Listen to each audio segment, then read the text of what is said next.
Tu crois que ça, c'est de la mobilité ou ça? En réalité, ces deux exercices ils peuvent être utiles, mais si tu penses que faire ça suffit à être plus mobile, alors tu risques surtout de perdre ton temps. Aujourd'hui, je vais t'expliquer ce qu'est réellement la mobilité et pourquoi la majorité des sportifs se trompent et la font mal. Et surtout, comment enfin développer une mobilité qui améliore tes performances durablement. Moi, c'est Emilien Cassonnet, coach sportif depuis 10 ans.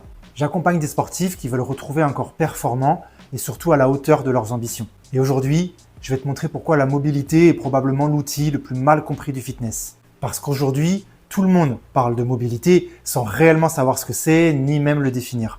Le terme mobility, tu le retrouveras partout sur Instagram. CrossFit, Hyrox, préparation physique, musculation. En réalité, les scientifiques ils utilisent des termes beaucoup plus précis comme range of motion, ROM ou amplitude de mouvement, passive ROM, active ROM ou encore joint motion plutôt que le terme mobility. Parce que le vrai sujet, ce n'est pas tant la mobilité, c'est plutôt combien d'amplitude ton corps possède et surtout combien il est capable de la contrôler. Alors on peut trouver diverses définitions de la mobilité selon les auteurs. Mais retiens surtout que la mobilité, c'est l'amplitude que tu es capable de contrôler. Et c'est justement ce contrôle qui va faire toute la différence entre quelqu'un qui bouge bien et quelqu'un de vraiment mobile. On va généralement opposer la mobilité à la souplesse. Alors là encore, pour simplifier les choses, on va plutôt parler de souplesse passive. La souplesse passive, c'est ta capacité à pouvoir atteindre une amplitude par le biais d'une résistance externe. Par exemple, tu t'étires les ischio-jambiers comme ici et tu utilises la gravité comme résistance externe pour pouvoir augmenter l'intensité de l'étirement. Si on regarde de plus près, au niveau de cet angle, tu as 110 degrés de flexion. La mobilité, c'est jusqu'où tu peux monter cette jambe de manière active. Ici, si c'est ton maximum, alors l'angle est de 90 degrés. La différence entre ces 90 et 110 degrés, c'est que tu possèdes une amplitude passive que ton corps n'est pas encore capable de contrôler activement. Et cette différence, c'est exactement là que commence la mobilité. Le plus gros problème, c'est que les gens ne font que des étirements et éventuellement quelques mobilisations en pensant améliorer leur mobilité. Sauf que c'est très incomplet. En faisant ça, au mieux, tu augmentes ton amplitude passive ou la tolérance à l'étirement. Mais ton cerveau, lui, il n'a toujours pas confiance en cette nouvelle amplitude. Et donc, quelques minutes après l'étirement, il te remet la limitation. Et c'est pour cette raison que certaines personnes s'étirent régulièrement sans ne jamais avoir de gain. En fait, si ton système nerveux il considère que la position n'est pas assez maîtrisée, il va limiter naturellement cette amplitude de mouvement. C'est une vision certes un peu simplifiée, mais ça permet de comprendre que gagner quelques degrés d'amplitude ne suffit pas. Il faut aussi apprendre à contrôler cette nouvelle position.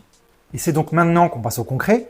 Une fois que tu as augmenté ta tolérance à l'étirement, que tu as gagné de l'amplitude passive, tu dois ajouter des contractions musculaires. Ces contractions musculaires, elles vont te permettre de valider cette nouvelle amplitude et de faire comprendre au cerveau que tu peux générer du contrôle, que tu peux générer de la force dans cette nouvelle position. Et crois-moi, c'est ce détail qui fait toute la différence. Je vais donc te montrer deux méthodes très populaires qui ont leur intérêt et qui vont dans ce sens. Le PNF, c'est une méthode qui alterne contraction et relâchement pour apprendre au système nerveux à tolérer une nouvelle amplitude.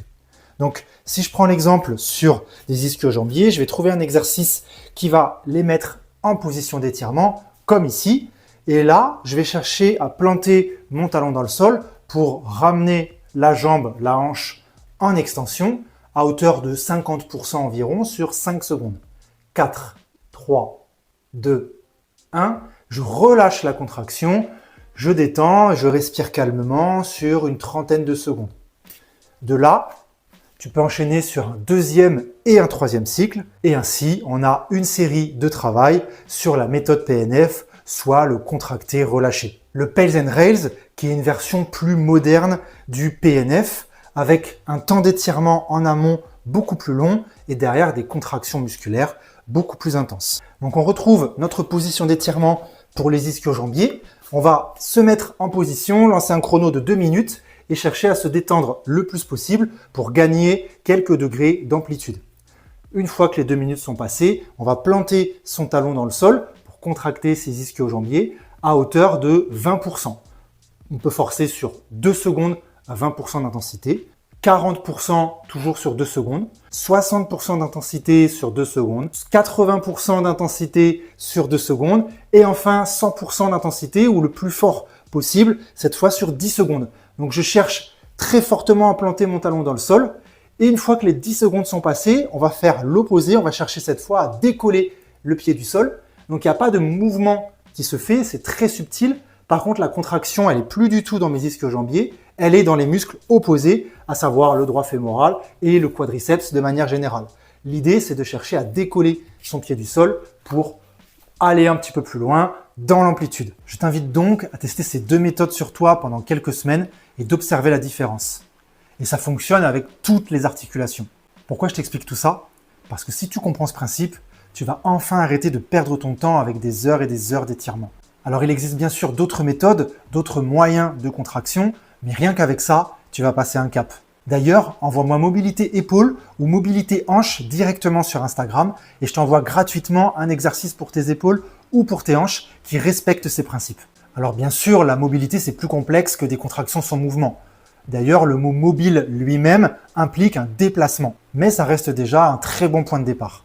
En réalité, il y a 3 enjeux majeurs que l'on cherche à développer avec la mobilité. Premier objectif, réduire le gap entre la souplesse passive et la mobilité active. Si on reprend l'exemple sur l'exercice des ischio-jambiers de tout à l'heure, l'objectif c'est d'apprendre à contrôler les 20 degrés restants. Deuxième objectif, augmenter ton amplitude. Là, c'est simple. D'abord augmenter sa souplesse passive, puis augmenter sa mobilité active. Tu veux le beurre et l'argent du beurre. Et là, tu peux l'avoir, crois-moi. Troisième objectif, et c'est lui le plus oublié, tu veux contrôler tout le mouvement. Pas seulement la fin d'amplitude, mais l'entièreté du mouvement et l'entièreté du continuum musculaire. Du coup, tu peux varier les axes de travail. Ces 3 objectifs de la mobilité, ils peuvent bien sûr être différents selon tes besoins et ton niveau actuel. Tu auras compris que la mobilité, c'est pas juste mieux bouger. Donc si demain, tu devais ne retenir qu'une seule chose, les étirements ne sont pas inutiles. Ils sont juste incomplets. La vraie mobilité commence lorsque tu deviens capable de produire de la force dans ces nouvelles amplitudes.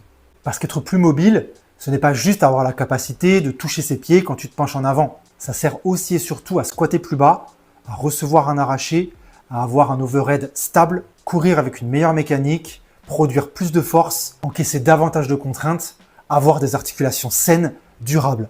Pour ça, tu peux le voir comme un châssis de voiture qui serait très solide et qui permet de tolérer un moteur surpuissant de 800 chevaux. Alors si aujourd'hui c'est pas ton cardio ou ta force, mais bien ton corps qui te limite dans ta progression, j'ai créé un questionnaire de 2 minutes qui va me permettre de comprendre ce qui te limite aujourd'hui et te dire si je pense pouvoir t'aider à retrouver un corps à la hauteur de tes ambitions.